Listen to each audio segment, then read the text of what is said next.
Greetings, English 1002. If you're watching this video at the introduction of Unit 2, then I assume that you survived Unit 1 and that you're here for Unit 2. And by and large, students that have done well in Unit 1 and moving into Unit 2, that's a good indication that you're ready to go.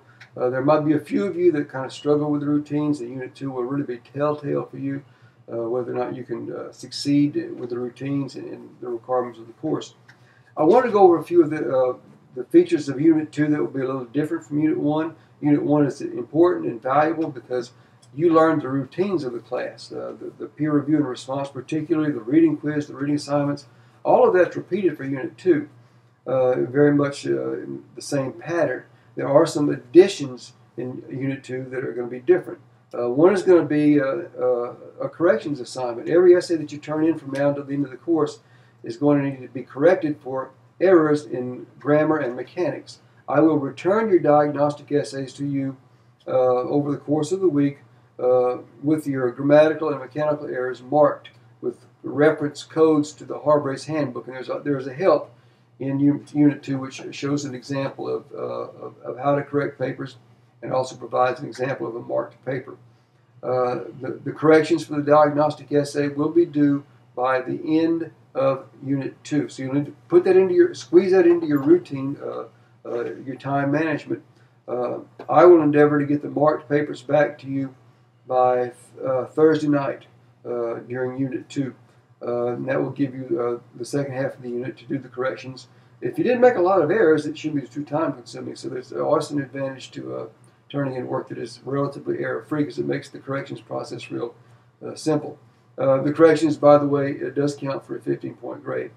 Another difference in Unit 2, you're going to write an essay. It's going to explore our first two patterns of development, narration and description. This essay is going to count for a grade. The one in Unit 1 was a freebie. It was a chance to practice with the routines, just kind of get an idea of what the teacher expects of the students. But this one's actually going to get a grade put to it. And there's a handout in Unit 2. It's called Evaluation Criteria for Essay 2. And it lists 6 different criteria that I will assess when I read your final draft of Essay 2. There's a couple of important footnotes at the end of the evaluation criteria.